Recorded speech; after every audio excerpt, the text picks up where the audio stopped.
All right, here we are. Here we go. Stegosaurus tamer. Let's You do ready to it. rock? Let's do it.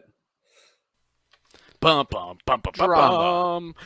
Ba-ba-da-ba, dun, Action. dun, dun, dun, dun, ba-dum, bam, Comedy. bum, ba-dum, tss, bum, ba-dun, dun, dun, dun, Palace dun, dun, dun, Intrigue. dun, dun, dun, dun, dun, dun, dun, dun, dun, Story dun, Squad dun, presents dun, Clash of the dun, dun, dun, dun, dun. Pencils.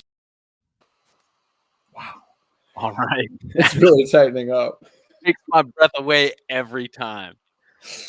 Every time. Woo! Well, welcome, folks. Welcome to Clash of the Pencils nightly live stream. It's been described as a dystopian Mr. Rogers. I'm your host, Tom Sherman. Alongside today, we've got Greg the Dogleg Peterson. Greg, why do they call you Dogleg? Tom, you are dog leg. Well, I don't know, man. I don't know. He's being coy, frazzled. folks. I'm really a frazzled aardvark trying to cloak myself as a Stegosaurus tamer. You put me on the spot. I don't have the answers. That's a classic Dogleg if I've ever heard it. Oh Being a my frazzled gosh, you aardvark halfway down the fairway and then all of a sudden trying to say you're a Stegosaurus tamer. Makes sense to me, folks. Thank you. We're here every night to review the top 3 Clash of the Pencils submissions from around the net, get the latest scores, and see who's on top of the leaderboard. Every day we field between 0s and 10s of submissions, which then get run through a high-tech computer, Storybot 3000, which uses, among other things, old National Geographics to analyze every story. We then take Storybot's top 3 stories and let you, the public, vote on them to determine tonight's winner. So before we get to the top 3, Greg, I got to make a quick shout out to a couple stories that didn't quite make it. A couple honorable mentions. Honorable mentions. Bixby had a tear-jerking drama about a lost letter to the Martian Santa Claus, which was just, it really hit right and there. It didn't make it. Storybot 3000, cold. It's heartless. Wires, just circuits and wires there. No heart. Heartless. And another two, Joanna Man had a very elegant fart joke. Very elegant, Man. but the same sort of thing where I just think it didn't align with Storybot's inner workings. I don't know if computers can fart, so I don't know if it landed. Yeah. And B Kizzle 01 had an oddly romantic fart story. So I see a theme. I see a theme with our writers, these authors. It was so there was a lot of good submissions today. So I just gotta shout out there. No, that's great. Keep writing, young authors. You'll get there one of these days. And maybe it's a matter of Storybot learning, because it's always putting out new stuff. So anyways, without any further ado, you ready to sniff out some stories there, Dogleg? Let's do it. Let's truffle hunt. All right. So our top 3 stories today came from Neil, Pierce Perotti, and Bim Drongo. Which one do you want to hear first? I peered out the window of our spaceship, watching in awe as the overwhelming blackness slowly gave way to the eerie, rusty red surface of our destination. Mars, fam. Mars, I whispered. Although my Platinum Patek perpetual annual calendar indicated we'd been in space for nearly 7 months, the time had simply flown by, both literally and figuratively. While my adult crewmates handled the benign, plebeian tasks of maintaining the ship and ensuring we reached our destination, I had focused on more important matters. Namely, I was crafting the perfect battle rap to drop on my bully, A. Damon Bilson. For 3 years, Damon had made my life a living not Mars. Name-calling, lunch-stealing, underwear tearing, Damon did it all. And I could handle it. But then he went too far. He stole my boo. So when NASA approached me about becoming the first kid to set foot on Mars, I immediately saw the endgame. Touch the rock, take the girl. Damon might have been cool on Earth, but he wasn't ready for these Mars bars. I only had a few lines left before touchdown. Got my feet up on that red rock, so you know your girl gonna want that Earl, secure the hatch! The gentle din of haters rumbled in the distance, but I needed to finish my verse. Damon was going to get this smoke. Yeah, your boys up on that spaceship. Ain't got time for that playground fake. Earl, the hatch! They're breaching! Boy, were these adults annoying. I prepared to yell at them and let them know they were interfering with art, but then I saw them. Elon Musk and his comical son. You really thought you would set foot on Mars before my ridiculously named son? Asked Musk. You thought I would dedicate my entire midlife crisis to Mars only to let some middle-class battle rapper pioneers Mars for the youth? This again, commoner. Think again, commoner. He grabbed me by the arm and began dragging me toward the open hatch. I pleaded, No, Mr. Musk, look at my wrist. I'm merely looking after this for the next generation. I don't have any kids yet. Please.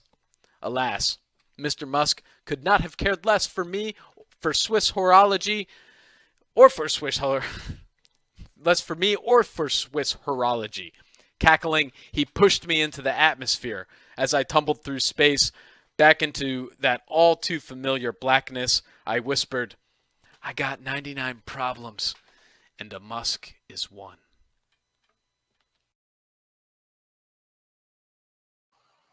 Wow. Wow. Mars bars. Mars bars. That was by Pierce Perotti. Pierce So Brody's bringing some fire. he sure is, literally and figuratively.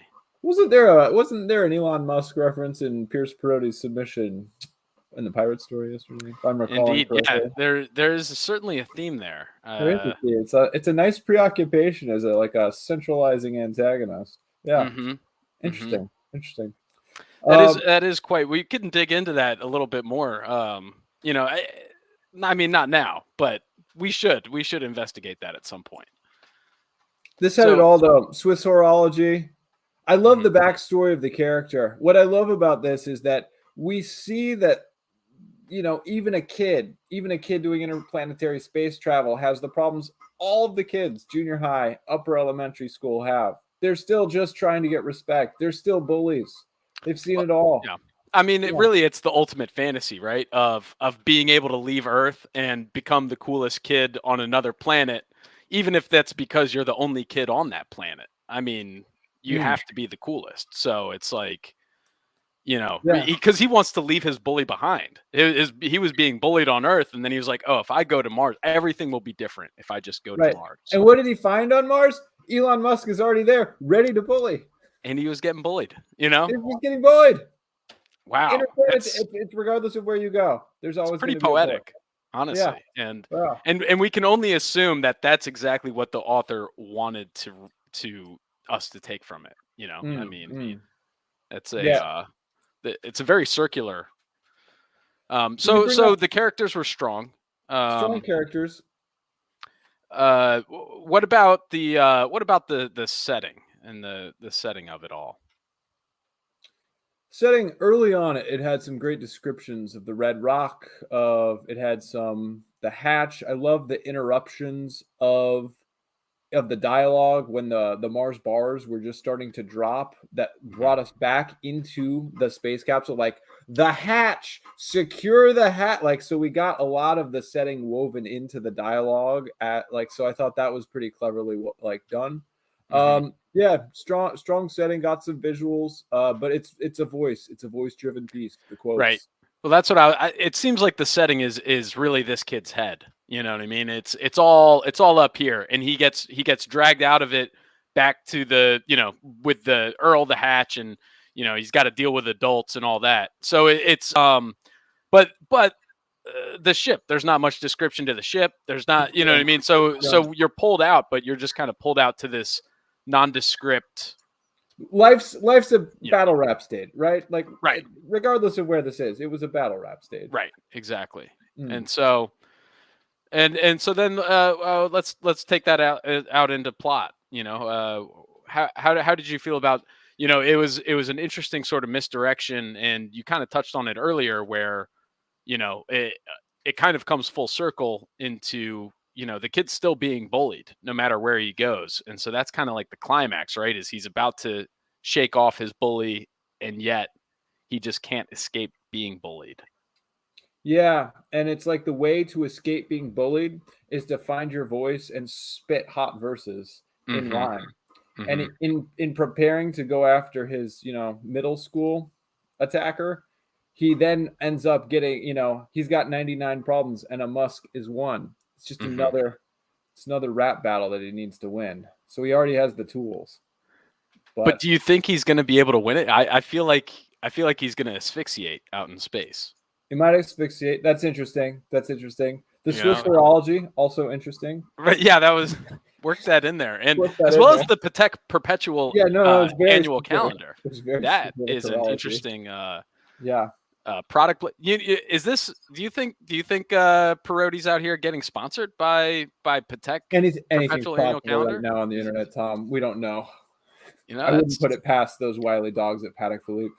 I mean, I don't know if there's some sort of amateur status that needs to be maintained to play in these competitions, but let's hope everything's above board and there's no negative ethics going on. We don't want to be like the NCAA. That's all I'm saying.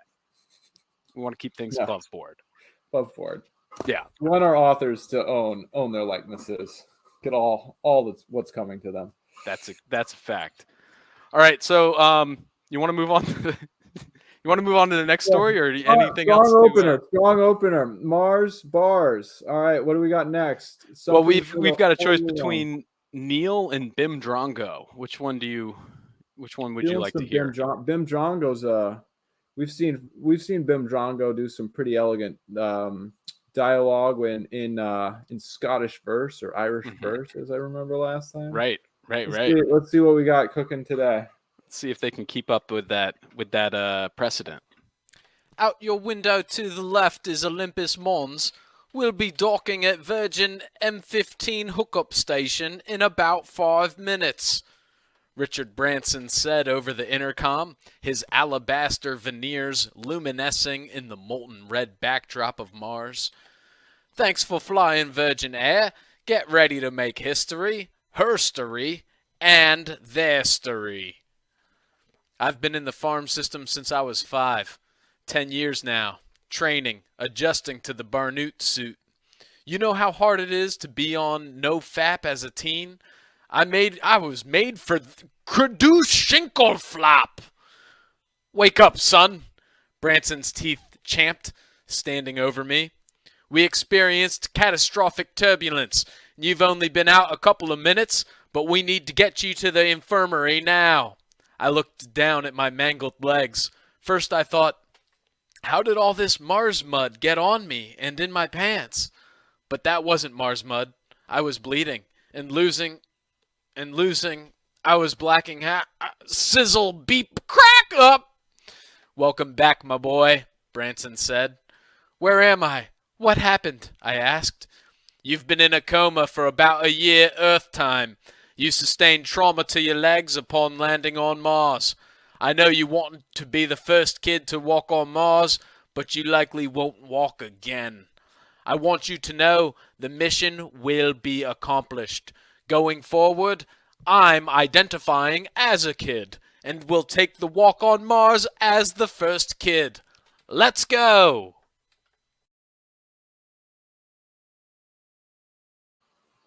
Wow. Gotta say, these animations are really bringing this to life. Storybot was obviously very inspired today. Storybot 3000, you're outdoing yourself. It's too powerful. It's unbelievable. The first thing that comes to mind is that we've got megalomaniacal billionaire preoccupation. It's like Musk or Virgin Dude. These guys are trying to colonize what should be a kid's passion. So there's this weird tension between, like, I don't know, the drive to be the first to do something and the ego it takes to get there, and then the kid's fantasy of wanting to go to space, which I think every kid has. Wow. It seems like these billionaires are just trying to, it's a rosebud moment. They're just trying to rediscover the passion that these like 13-year-olds have, or 10-year-olds, or whatever, when you imagine what it's like to walk in space. all the money in the world can't buy you what they've got. Those kiddo authors have. Wow. Boom. Wow. That is I did- unbelievable. I did That love the fact that he'd been trained. There's a lot of training that goes into this. He'd been Mhm. on the farm since he was 5, trying to adjust to the suits. He goes up there, so it's like, yeah, he's like going for it like it's an Olympic medal, and then we get these like crazy pops of, I don't know, onomata poetic transitions into out of consciousness. Time, some weird nebulousness of time passes, Mhm. and then he doesn't have the ability to use his legs, and then we go out of time again, and there's this weird like Richard Branson's teeth. It's not even him talking. That was one of my favorite things is that Richard Branson's teeth were their own character. It was his teeth were over him champing. Yeah. It was like it was visceral. It was it was like the teeth were kind of terrifying. The plot, all right, character. I thought this was a strong character. I think all characters are a function of their bad guy. Secret tip. The pressure a bad guy will put on you is what propels the character to like mythic hero status, right? So I'm always evaluating how good is the opponent. And here the last 2 stories, we've had good opponents. Good opponents. And this one was even more menacing. Differently menacing. He was physically close. I think that visceral teeth, like pinch and zoom in on the teeth was a nice touch, Storybot 3000. It seemed like the bad guys got away with both of these stories, and the plot left me a little frustrated. I kind of wanted to see a heroic twist at the end. What about you? Yeah, I kind of felt like I feel like they kind of ran up against the classic problem, which is the end of the page. You know what I mean? And they had built up this great, great story, and then all of a sudden it's like, hey, I got to wrap this up. How are we going to do it? And they package Branson in there and have him steal the show and just kind of wrap it up real quick. And he's like, hey, I'm self-identifying as a kid now, so I'm going to be the first kid to walk on Mars. End. And so it just seemed a little rushed. I think Richard Branson's teeth are much more methodical than that. I think they're much more calculating. And so, I know he's champing at the bit to get out there, but I don't know. It just left me wanting a little bit. I was curious as to why he had to identify as a kid. If like being the first kid to walk on Mars was this big old thing rather than being the first human. Well, I think that was the prompt, right? Was that the prompt? Yeah. The prompt is something about you're the first kid to walk on Mars and something goes wrong. There we go. All right. So that's the motivation behind all of these kids to walk on Mars and be the first kid to walk on Mars. And that's why Richard Branson and Elon Musk, as these megalomaniac billionaires searching for that childhood joy, they have to steal that from our champions. Yeah. It's like childhood joy is just really bullying. All right, let's see what's the third one. What's the third one? Are these going to be some variations on a theme? Do we have something that's going to be a similar kind of thing, or are we going to go on a detour? There's only one way to find out. Well, I'm past 100,000 miles. I'm feeling very still, and I think my spaceship knows which way to go. Tell my wife I love her very much. She knows. Ground control to Major Tom. Your circuit's dead. There's something wrong. Major Tom angrily switched off the radio. What does he mean, she knows? Why has he already been talking to my wife? Is he seeing her behind my back, knowing I'm on this mission, and now doomed never to make it back? And why not she loves you too? She knows? Stupid ground control, stupid Elon, stupid Dogecoin. 1 hour earlier. We had just landed on Mars. At 12 years old, I was already the youngest person to fly into space, and now I was the youngest person ever to land on Mars. Not only that, we had flown this entire mission powered solely by Dogecoin. This was truly a milestone for society. So I snapped a selfie and opened Twitter to make a triumphant post. That's when I saw it. My jaw dropped. Elon freaking Musk. Elon Musk had just posted a picture of his new dog, an absolute adorable French poodle. Oh no! I quickly opened up my Robinhood app. Poodle coin was already up 800% and climbing. That meant, oh no, Dogecoin was down to 0. This meant we would not have enough fuel to make it home. We were stuck on Mars. I showed Major Tom.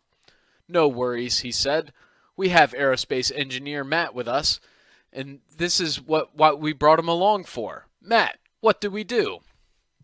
Matt, luckily I'm a botanist. Mars will come to fear my botany powers. Tom, but Matt, we need a way to propel ourselves back into space. You said you were an aerospace engineer. Were you lying? Matt, I always thought it would be better to be a fake somebody than a real nobody. Tom, what does that even mean? We brought you to Mars for your rocket skills. Did you trick us? Matt, listen, here's the thing. If you can't spot the sucker in your first half hour at the table, then you're the sucker. I had never seen Tom worried before. He was usually so calm. After a panicked hour went by, I saw Tom have a way abrupt radio chat with ground control. I could see paranoia was kicking in, and if we were getting out of here, I would need to find the solution. I gathered Tom and Matt together. Okay, guys, I need your best ideas here. Tell me anything that comes to mind. Matt, I can tell you the license plate numbers of all 6 cars parked outside of Mission Control. I can tell you that the Martian outside the window is absolutely adorable, and that Major Tom weighs about 215 pounds and knows how to handle himself. Now, why would I know that? Wait, Matt, did you just say Martian? I looked outside the window, and I was stunned to see the cutest baby Martian staring curiously at our spaceship. The Martian did not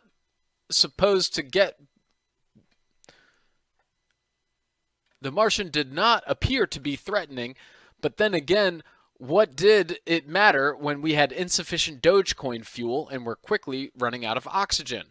At least the Martian was cute. It was a welcome distraction for the crew, and these grown-ups had both clearly lost it. Maybe I can snap a quick picture to post on Twitter, kind of a final goodbye to Earth? They'd love to see this cute Martian too. Then the idea hit me like a ton of bricks. Yes, this could work. I snapped my picture, I did some quick programming, and opened Robinhood to post my newest creation, Martian Coin. Within minutes, my picture of the cutest Martian anyone had ever seen had turned into the hottest trending crypto on the market. This gave us more than enough fuel to make it home. Once I had fueled up the rocket, I corralled Tom and Matt into their seats and flew us home. Right before we landed, I turned to Matt and I asked, "How do you like them apples?"